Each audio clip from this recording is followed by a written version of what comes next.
Assalamualaikum warahmatullahi wabarakatuh. Alhamdulillah, puja dan syukur senantiasa kita panjatkan kepada Allah Subhanahu wa Ta'ala. Begitupun juga salat dan salam semoga tercurah dan terlimpahkan kepada baginda Nabi besar Muhammad Sallallahu Alaihi Wasallam. Teman-teman sekalian, selalu dirahmati Allah. Jarang-jarang untuk live di malam hari, tapi gimana lagi, inilah waktu yang kita punya dan coba kita untuk maksimalkan. Dan seperti yang teman-teman duga, masih tentang buku fenomenal Muhammad Al-Fatih.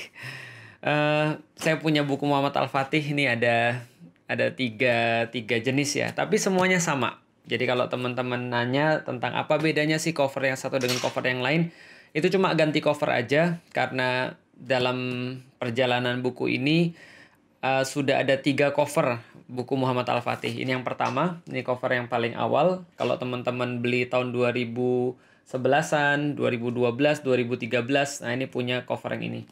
Kalau yang ini cover yang kedua, ini 2014 sampai 2019. Dan ini cover yang ketiga, 2019 sampai sekarang. Jadi warnanya biru, ini cover yang paling baru dan tapi isinya sama sebenarnya, cuman beda cover aja. Teman-teman sekalian, saya nulis buku Muhammad Al-Fatih ini semenjak dari tahun 2009. Tapi sebenarnya kalau kita bicara tentang kenapa saya nulis, ini ya balik lagi sejauh saya masuk Islam. Karena ketika saya masuk Islam itu, saya sudah memakai nama Muhammad Al-Fatih. Walaupun awalnya ustadz saya itu namanya Ustadz Epi Taufik, itu memberikan nama saya Muhammad Abdul Kholik. Nah, karena mungkin kesamaan ik-nya itu ya. Jadi Felik Kholik. Jadi lik gitu kan ya. Jadi Muhammad Abdul Kholik. Beliau candaan ketika saya posting kemarin di Instagram, dia bilang kalau dulu jadinya Muhammad Abdul Kholik, mungkin nama panggilannya adalah Dul gitu ya. Karena kayak nama anaknya Ahmad Dhani ya. Tapi ya memang saya sampaikan waktu itu, kayaknya saya coba memilih nama yang lain deh, saya bilang gitu. Saya coba milih nama Muhammad Al-Fatih gimana. Kenapa? Karena memang dari awal sebelum saya masuk Islam pun, saya sudah diceritakan tentang Muhammad Al-Fatih pertama kali oleh Ustadz Fatih Karim. Ngomong-ngomong, Ustadz Fatih Karim itu nama aslinya juga bukan Fatih Karim. Dan beliau pun dapat nama Fatih Karim ini karena ngefans terhadap tokoh Muhammad Al-Fatih dari gurunya juga. Gurunya itu juga punya anak, namanya Fatih juga. Jadi Fatih ini udah beberapa generasi. Dan pertama kali saya dengar tentang Muhammad Al-Fatih itu dari Ustadz Fatih Karim ketika diskusi pas saya mau masuk Islam. Nah, jadi saya dengar beritanya, dengar kisahnya, walaupun cuma sepenggal fragmen aja, tapi itu udah membuat saya merasa yakin. Kayaknya saya ngambil namanya Muhammad Al-Fatih aja deh. Kenapa? Ya pokoknya keren. Ini pemuda yang waktu itu saya dengar dari Ustadz Fatih Karim berusia 23 tahun dan dia sudah bisa menaklukkan sebuah negara terkuat pada masanya. Waktu itu adalah Konstantinopel. Walaupun akhirnya setelah saya teliti lagi, ternyata bukan 23 tahun tapi 21 tahun. Nah, setelah kemudian nama saya Muhammad Al-Fatih, disitulah saya kemudian mengatakan bahwa nama saya Muhammad Al-Fatih ketika saya sudah masuk Islam. Dan itu terus berlanjut. Dan saya sempat melupakan sih kenapa saya milih nama Muhammad Al-Fatih. Sampai pada satu titik di tahun 2007. 2007 itu saya diingatkan oleh ustadz saya, namanya Ustadz Hafiz Abdurrahman, tapi pada saat itu kita belum sedekat ini, saya belum jadi murid langsung daripada beliau. Waktu itu beliau ceramah di masjid. Jadi di Masjid Muhajirin namanya, Masjid Muhajirin Selipi. Dan waktu itu saya duduk di paling belakang. Duduk paling belakang mepet dengan kusen jendela. Dan saya tuh dengar paparan beliau tentang kekuatan bisyarah Rasulullah Sallallahu Alaihi Wasallam. Kekuatan visi yang diberikan oleh Rasulullah Sallallahu Alaihi Wasallam. Beliau bercerita tentang Sa'ad bin Abi Waqqas, beliau bercerita tentang Asim bin Amru At-Tamimi, beliau bercerita tentang Qaq' bin Amru At-Tamimi, bagaimana orang-orang yang mereka itu yakin pada Rasulullah, mereka punya kekuatan ekstra. Literally kekuatan ekstra. Jadi benar-benar sesuatu yang nggak terbayang oleh manusia, sesuatu yang di luar akal manusia. Beliau ceritakan juga tentang bagaimana bagaimana pembebasan Andalusia, Pokoknya semua perkara-perkara yang kayak kita bayangkan tuh nggak ada di dunia kita zaman sekarang. Kisah Tariq bin Ziyad dan seterusnya. Dan semuanya ternyata bermula pada satu titik, yaitu adalah ketika mereka meyakini sabda Rasulullah Shallallahu Alaihi Wasallam. Dan ini balik lagi kisahnya menceritakan tentang ya bagaimana hebatnya Rasulullah dalam kondisi yang paling sulit pun sempat-sempatnya Rasulullah menyampaikan satu bisyarah kepada kaum muslimin. Dan itu menjadi kekuatan besar bagi mereka. 2007 saya diceritakan oleh Ustaz Hafiz Abdurrahman, saya tuh di belakang diceritain Muhammad Al-Fatih. Waktu itu saya kayak mau bertanya, Ustaz nama saya tuh Muhammad Al-Fatih Ustaz.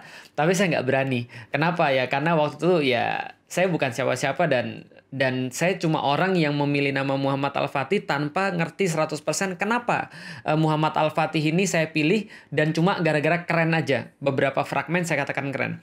Dari situlah kemudian saya keinget tugas yang harusnya saya lakukan beberapa tahun yang lalu. Mungkin setelah saya masuk Islam harusnya saya sudah melakukan itu. Saya mulai buka internet, saya buka buku, saya teliti tentang Muhammad Al-Fatih. Dan 2007 nggak banyak referensi tentang Muhammad Al-Fatih. Satu-satunya referensi tentang Muhammad Al-Fatih itu ditulis oleh seorang sejarawan Indonesia yang sekarang sudah jadi S3. Yaitu Ustadz Alwi Alatas. Saya buka kemudian bukunya, saya buka buku-buku yang lain, saya semakin tertarik, saya pergi ke perpustakaan, cari tentang Muhammad Al-Fatih, cari tulisan-tulisan yang cukup minim, lalu kemudian setelah saya cari semuanya, saya kemudian kaget. Gila, ini keren banget. Ini kisahnya lebih keren daripada yang saya bayangin. Lebih powerful daripada yang saya bayangin. Di situ saya mendapatkan rahasia daripada pertanyaan saya. Kenapa sih Al-Fatih ini bisa jadi orang yang melebihi zaman? Yang seolah-olah orang lain tuh kayak di hadapan dia tuh kayak biasa. Imajinasinya itu sangat luas. Melebihi apapun yang bisa dibayangkan oleh manusia. Rupanya yang menjadi rahasia dia adalah dia tidak hanya melihat dengan mata, tidak hanya melihat dengan logika, tapi penglihatannya jauh daripada itu, yaitu adalah visi yang didasarkan daripada keimanan terhadap bisyarah daripada Rasulullah Sallallahu Alaihi Wasallam. Maka dari situ saya sangat excited. Saya kemudian buat 71 slide waktu itu dari awal sampai akhir tentang bisyarah Rasulullah Sallallahu Alaihi Wasallam. Saya presentasiin pertama kali juga di Masjid Muhajirin di Selipi, ba'da daripada maghrib sampai dengan isya, dan waktu itu orang-orang kaget, oh ternyata ada ya tokoh-tokoh kayak gini di dalam Islam. Ternyata bukan hanya Salahuddin ya, ternyata bukan hanya Khalid bin Walid ya, ternyata ada tokoh semacam ini di dalam khazanah Islam. Dan alhamdulillah penerimanya sangat baik sekali. Ketika penerimanya sangat baik sekali, ini kemudian saya teruskan. Dari 2008 saya punya presentasi itu, terus-menerus kemudian saya presentasikan pada umat pada saat itu untuk memperkenalkan Muhammad Al-Fatih. Bukan memperkenalkan Muhammad Al-Fatih, tapi memperkenalkan kenapa bisa muncul orang kayak begini. Kenapa bisa muncul orang yang super, orang yang di luar pengetahuan manusia. Di luar kemudian bayangan manusia kayak Muhammad Al-Fatih ini. Dan bahkan saya juga berdiskusi dengan istri saya. Istri saya 2008 itu hamil tua, menjelang 2008 awal sih hamil tua. Lalu kemudian saya bilang ini anak kita harus kasih nama Muhammad Al-Fatih. Kenapa? Karena ada satu misi besar yang harus diwariskan pada anak-anak. Tapi karena anak kita perempuan, alhamdulillah namanya jadi Alila gitu kan ya. Yang sekarang teman-teman kenal jadi hijab Alila. Promosi bukan iklan gitu kan ya. Nah jadi akhirnya kemudian anak yang kedua kita dapat 2010. Itulah kemudian kita kasih nama Sifar Muhammad Al-Fatih 1453 yang akhirnya jadi seblak koko itu gitu kan ya, tapi itu pembahasan yang lain. Nah, kenapa kita kemudian mau untuk menjadikan anak kita punya 1453 dan punya Al-Fatih? Karena kita ingin mewariskan apa yang kita dapat. Sehingga besok-besok ketika pun tanpa kita yang menjelaskan, ketika dia googling Fatih 1453, dia akan dapat referensi-referensi seperti apa cara bapaknya mikir, seperti apa tugas bapaknya, dan apa yang akan diberikan tugas dari bapak dan ibunya kepada dia. Tapi sayangnya buku ini belum kelar. 2009 saya mulai nulis buku, 2011 baru selesai ketika menjelang si Ghozi lahir. Jadi anak ketiga saya Ghozi Muhammad Al-Fatih 1453, menjelang dia lahir bulan Juli, waktu itu akhir Juli 2011, menjelang dia lahir saya submit ini ke editor. Dan teman-teman tahu dulu di awal buku itu ketika saya kasih ke editor sekaligus owner atau penerbit waktu itu, dia katakan antum serius nih mau nyetak ini. Kenapa saya bilang? Karena sejarah tuh nggak disukai orang loh. nggak semua orang loh bisa makan kayak gini, dia bilang. Apalagi ini kayak membosankan. Kayak cerita, lalu kemudian deskripsi, dan segala macam kayak novel. Ini kayaknya membosankan loh. Kamu nggak coba sesuatu yang lebih bagus. Karena buku saya yang awal kan Beyond the Inspiration itu kayak buku motivasi. Yang kedua ini lebih mirip pada buku sejarah. Saya bilang sama penerbitnya, sama editornya, nggak apa-apa. Ini ambisi pribadi saya. Ini keinginan saya secara pribadi sebagai hadiah buat anak-anak saya. Karena saya pengen ketika anak-anak saya lahir ada hadiah buat dari bapaknya buat mereka. Karena saya membiasakan yang menjadi niatan pertama ketika saya nulis adalah hadiah buat anak saya. Maka buku Beyond the Inspiration adalah hadiah buat Alila. Maka seharusnya buku ini Muhammad Al-Fatih adalah hadiah buat Koko Sifar dan juga buat Gozi. Maka saya bilang cetak aja nggak apa-apa. Mau nyetak dikit juga nggak apa-apa, yang penting saya punya kopi buku ini. Akhirnya dicetaklah Muhammad Al-Fatih, dan Masya Allah ternyata sambutannya bagus. Orang-orang mulai appreciate dengan sejarah, orang mulai appreciate dengan Muhammad Al-Fatih, dan pada saat itu buku ini menjadi bestseller, Alhamdulillah. 2011 buku ini menjadi bestseller, Alhamdulillah. 2011, 2012, 2013 terus-menerus kemudian untuk kita sampaikan, dan sampai sekarang kita tetap untuk mendakwahkan tentang Muhammad Al-Fatih. Nah, teman-teman sekalian, kenapa sih kemudian saya sangat peduli tentang Muhammad Al-Fatih. 1453 itu saya jadikan sebagai simbol untuk dakwah saya. Karena manusia ini perlu pengingat. Manusia ini adalah orang yang cepat lupa. Begitu dia lupa, dia harus diingatkan. Dia harus diingatkan dengan tujuan dia. Dan bagi saya, 1453 adalah angka yang cukup untuk mengingatkan saya tentang kisah seorang pemuda yang Rasulullah Shallallahu Alaihi Wasallam sampaikan di dalam salah satu hadisnya. Fala ni'mal amiru amiruha. Dan sebaik-baik pemimpin adalah pemimpin yang membebaskan kota Konstantinopel. Maka akan ada banyak pelajaran yang bisa diambil dari sini. Tentang impian, tentang keteguhan, tentang kesabaran, tentang kekesatriaan, tentang manutnya dia pada ulama, tentang bagaimana dia senantiasa mengikuti arahan-arahan daripada orang-orang yang lebih berilmu, tentang bagaimana dia menghadapi orang-orang yang munafik, tentang bagaimana dia persisten terhadap tujuannya, dan yang paling penting keyakinan terhadap Rasulullah Shallallahu Alaihi Wasallam. Maka dulu ketika saya ditanya juga, kenapa saya menulis buku Muhammad Al-Fatih? Jawaban yang pertama, hadiah buat anak-anak saya. Tapi jawaban yang kedua adalah, karena saya kesal banget ketika saya diragukan ketika mendakwakan Islam. Orang bilang, nggak mungkin, mustahil, ngayal kamu itu, nggak mungkin Islam bakal tegak. Kamu itu mikirnya tuh mbok yang benar, mbok yang realistis, yang logis. Bagi saya enggak. Bagi saya, harusnya setiap perkataan Rasulullah Shallallahu Alaihi Wasallam, bahkan yang paling mustahil pun menurut manusia, itu pasti terjadi kalau kita mau untuk berbuat yang paling bagus, berbuat yang paling maksimal. Dan itu yang bisa saya pelajari daripada pembebasan kota Konstantinopel oleh Muhammad Al-Fatih. Tidak mungkin Rasulullah Shallallahu Alaihi Wasallam bohong. Maka di akhir daripada slide saya, di akhir daripada materi saya tentang Muhammad Al-Fatih, biasanya saya tanya tuh pada orang-orang yang dengerin, kapan Muhammad Al-Fatih menaklukkan Konstantinopel? Atau bukan? Kapan Konstantinopel itu dibebaskan? Biasanya orang-orang bilang 29 Mei 1453. Saya jawab salah. Konstantinopel dibebaskan bukan 29 Mei 1453, tapi dibebaskannya Konstantinopel ketika Rasulullah mengucapkan sabdanya, la tuftahannal Konstantiniyah fala ni'mal amiru amiruha wala ni'mal jaishu zalikal jaish. Akan dibebaskan kota Konstantinopel, sebaik-baik pemimpin adalah dia dan sebaik-baik pasukan adalah pasukannya. Ketika itulah Konstantinopel bebas, bukan 1453. Kenapa? Karena kalau sudah keluar daripada lisannya Rasulullah Shallallahu Alaihi Wasallam, maka semua itu sudah selesai. Dan ini seharusnya keyakinan setiap muslim. Kita itu bukan hanya memandang apa di depan mata kita. Kita tuh bukan hanya yakin dengan apa yang masuk logika kita. Tapi sebagian besar agama ini justru dimulai dengan keyakinan kita atas iman yang diberikan oleh Allah kepada kita. Yaitu iman kita, keyakinan kita bahwa Allah dan Rasulnya pasti benar. Maka setiap apapun yang disampaikan oleh Allah dan Rasulnya, sebetapapun tidak bisa dilihat oleh mata manusia atau di luar jangkauan daripada logika manusia, maka itu adalah fakta yang belum bisa dilihat oleh mata dan logika. Tapi itu sudah fakta, itu sudah kejadian. Maka ketika Rasulullah katakan bahwasanya ini akan dibuka, bagi kita sudah selesai. Kenapa? Karena Rasul mustahil bohong. Maka Muhammad Al-Fatih adalah salah satu role model yang dia telah membuktikan bahwasanya Rasulullah pasti benar. Pemuda 21 tahun jalan menuju ke Konstantinopel, masuk lalu seolah berkata pada seluruh dunia, Rasul kami tidak pernah bohong. Bayangkan.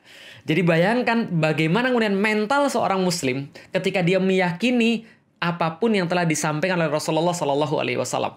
Keyakinan yang tinggi akan membawa usaha yang tinggi. Usaha yang tinggi akan mendapatkan prestasi yang tinggi. Gampangnya gini deh. Kalau ada dua orang anak-anak, satu anak-anak bilang, saya akan jadi juara sekelas. Anak yang kedua bilang, saya akan jadi juara se-Indonesia. Kira-kira menurut teman-teman sekalian, yang mana yang lebih banyak berusaha? Tentu yang se-Indonesia dong.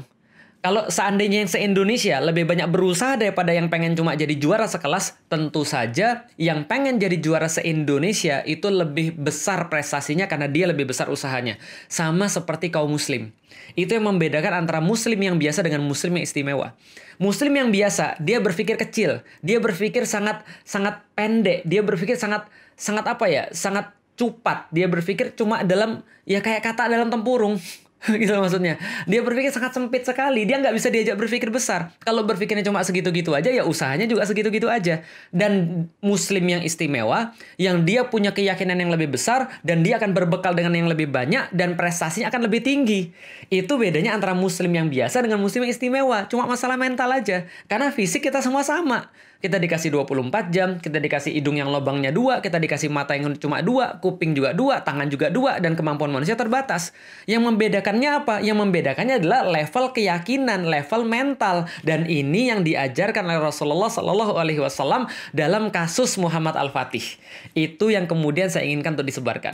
Bahwasanya rahasia orang-orang yang terbaik yang pernah ada di dalam generasi Islam adalah they believe in something that cannot be seen by eyes. Mereka percaya pada sesuatu yang tidak dapat terlihat oleh mata. But to look beyond the glory is the hardest part. Melihat pada sesuatu tidak dengan mata dan tidak dengan logika itu sangat sulit.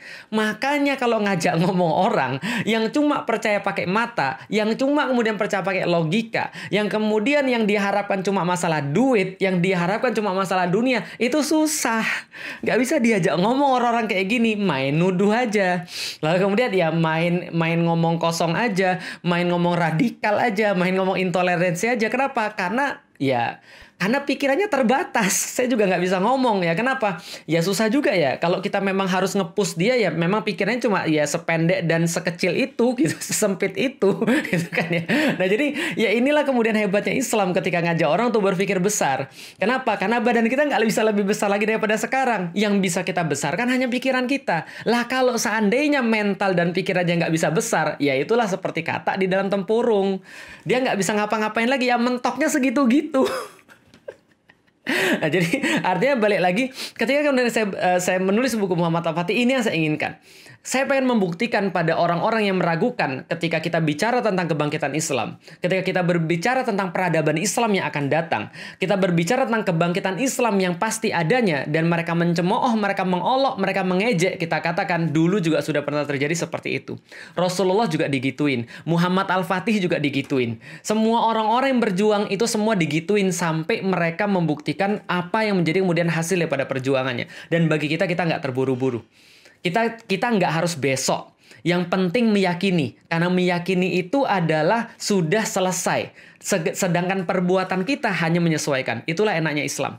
Kalau kita sudah meyakini tentang sesuatu, maka perbuatan-perbuatan itu tinggal yang paling maksimal. Apabila perbuatan kita belum menjadikan kita bisa untuk membebaskan sesuatu, misalnya contoh kota Roma, maka kemudian kita tidak akan dimintai pertanggungjawaban.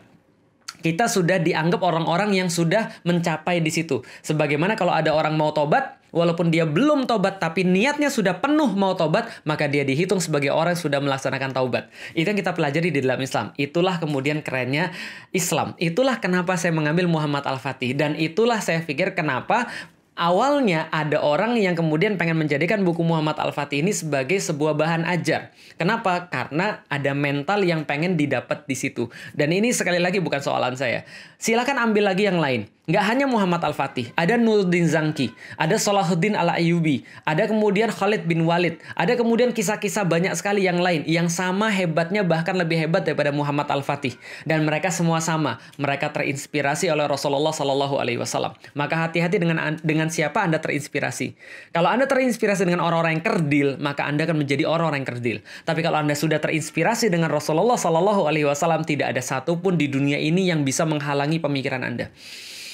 Tidak ada satupun di dunia ini yang bisa untuk membatasi cita-cita dan keyakinan Anda. Kenapa? Karena Rasulullah Shallallahu Alaihi Wasallam adalah contoh terbaik, inspirator terbaik yang menghasilkan orang-orang semisal Muhammad Al-Fatih dan Salahuddin Al-Ayyubi. Siapa mereka? Yang meyakini setiap perkataan Rasulullah adalah nyata, sehingga mereka berusaha lebih keras daripada manusia yang lain, sehingga mereka berprestasi lebih banyak dan lebih besar daripada manusia yang lain. Ini kekerenan orang-orang dan radikalnya orang-orang, bahayanya orang-orang yang meyakini Rasulullah Shallallahu Alaihi Wasallam. Sekarang kita berandai-andai. Teman-teman sekalian, andai-andai. Andaikan ada lebih banyak orang, taruhlah ada 100 orang yang meyakini bahwa Rasulullah pasti benar. Dan Rasulullah ngomong Islam bakal bangkit lagi. Dan Rasulullah bilang bahwa Islam akan bangkit lagi secara kemudian penuh dan kemudian dengan syarat-syarat kayak gini. Ada 1000 orang yang meyakini ini. Kira-kira gimana? Ada yang nggak suka nggak? Ada dong. Siapa yang nggak suka? Yang selama ini merasa terganggu dengan bangkitnya Islam. Siapa mereka? Orang-orang berpikiran kerdil, sempit, dan pengecut. Yang mereka nggak berani untuk kemudian langsung ngomong kecuali mereka di balik dinding. Yang mereka kemudian nggak berani menampakkan karya tapi kemudian hanya memperbanyak celah. Yang mereka sangat lemah tapi mereka menutupi kelemahan-kelemahan mereka dengan kemudian omongan-omongan mereka yang seolah-olah terlihat wah gitu kan ya. Ini adalah orang-orang yang kemudian akan merasa terganggu dengan kebangkitan Islam. Mereka nggak mau Anda ngefans sama Muhammad Al-Fatih. Mereka nggak mau Anda ngefans pada Salahuddin Al-Ayyubi. Maka mereka katakan itu adalah orang-orang yang radikal. Itu adalah orang-orang yang ekstrim. Itu adalah orang-orang yang nggak becus. Mereka maunya Anda ngefans sama siapa? Mereka maunya Anda ngefans sama Shinchan. Mereka maunya Anda ngefans dengan Thanos. Mereka maunya Anda ngefans dengan K-pop. Kenapa? Karena ngefans sama yang kayak gini tidak bakal pernah membangkitkan apapun. Nggak akan pernah membesarkan mental Anda. Nggak akan pernah membesarkan pikiran Anda. Nggak akan pernah membuat imajinasi Anda itu menjadi sesuatu yang bermanfaat dan produktif. Nggak akan bakal pernah. Jadi apa orang kalau ngefans pada Shinchan gitu kan ya? Jadi apa kalau orang ngefans pada Thanos gitu kan ya? Jadi apa orang kalau ngefans pada K-pop gitu kan ya?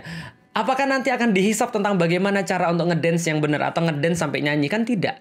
Tapi kalau Anda ngefans pada orang yang benar, itu yang ditakuti oleh orang-orang. Ketika umat muslim bangkit menjadikan orang-orang muslim menjadikan pahlawan-pahlawan Islam sebagai suri tauladan mereka dan menjadikan pahlawan-pahlawan ini sebagai sesuatu yang mereka lihat dan mereka kejar. Masya Allah.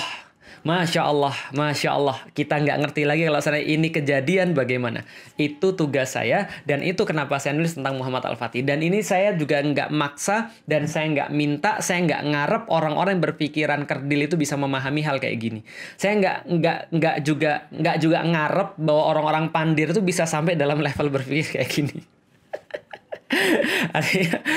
yang ingin saya sampaikan adalah ya sudah, yang bisa diajak mikir ya mikir, yang nggak bisa diajak mikir ya sudah, kan orang kan beda-beda. Kalau kata Mas Husen, quotes Mas Husen, yuk ngaji, orang kan beda-beda, ya udah kita pahami aja. Maka kalau ada orang bilang, oh Muhammad Al-Fatih itu bukan tokoh nasional, bukan tokoh yang harus ditiru, lah emang Shinchan, Thanos, lalu kemudian K-pop itu tokoh nasional gitu kan ya. Dan di dalam Islam dia lupa, Islam itu ukhuwahnya melebihi batas geografis. Islam tuh bahkan ukhuwahnya melebihi batas waktu. Melebihi batas apapun yang bisa dibuat oleh manusia. Batas ukhuwah di dalam Islam hanyalah keimanan kepada Allah Subhanahu wa Ta'ala. Maka kalau dia sudah ngefans sama seorang muslim, maka siapapun dan dari generasi manapun dia adalah muslim dan dia termasuk ke dalam orang-orang yang disebutkan oleh Allah siratal ladzina an'amta alaihim ghairil maghdubi alaihim waladdallin. Dan kalau seandainya mereka pun satu bangsa dengan kita, satu kemudian tempat dengan kita, lahir di tempat yang sama dan tanah yang sama seperti kita, satu generasi pula, kalau dia ngikutin jalan yang dolin, jalan yang maghdub, ya kita nggak akan ikut gitu loh maksudnya. maksudnya. Tapi kalau dia pun beda generasi, beda waktu, beda tempat, beda budaya, beda apapun, selama mereka adalah siratal ladzina an'amta alaihim, maka mereka adalah bagian daripada kita dan kita adalah bagian daripada mereka. Ngomong-ngomong, Rasulullah Shallallahu Alaihi Wasallam itu negara apa? Etnis apa? Bukan orang Melayu, bukan orang Jawa. Beliau orang Arab. Tapi kemudian apakah beliau orang Indonesia? Indonesia belum ada, Arab Saudi juga belum ada. Beliau orang Muslim. Maka kesamaan kita dengan mereka adalah kita Muslim. Dan Rasulullah Muslim. Muhammad Al-Fatih Muslim. Nuruddin Zanki Muslim. Lalu kemudian Salahuddin Al-Ayyubi Muslim. Khalid bin Walid Muslim. Abu Ubaidah Al-Jarrah Muslim. Sa'd bin Abi Waqqas Muslim. Teruskan daftarnya. Semua Muslim. Dan semua bagian daripada kita. Itulah namanya sejarah. Syajarah, sejarah, asal kata syajarah, apabila dia berakar yang sama, maka dia punya batang yang sama, akan menghasilkan kemudian cabang-cabang yang sama dan berbuah dengan sama ranumnya. Itulah kemudian orang-orang yang terinspirasi oleh Islam, Masya Allah. Dan kita sekali lagi nggak ngarep orang-orang itu untuk memahami, karena ini memang hanya bisa dipahami, hanya bisa dimengerti, hanya merasa manis bagi orang-orang yang mengharapkan ridha Allah Subhanahu wa Ta'ala. Jangan cepet-cepet, gimana ya? Ini sudah otomatis gitu kan ya. Jadi sekali lagi teman-teman sekalian, itulah kenapa saya nulis buku Muhammad Al-Fatih. Dan saya berterima kasih pada siapapun yang menolak buku Muhammad Al-Fatih ini.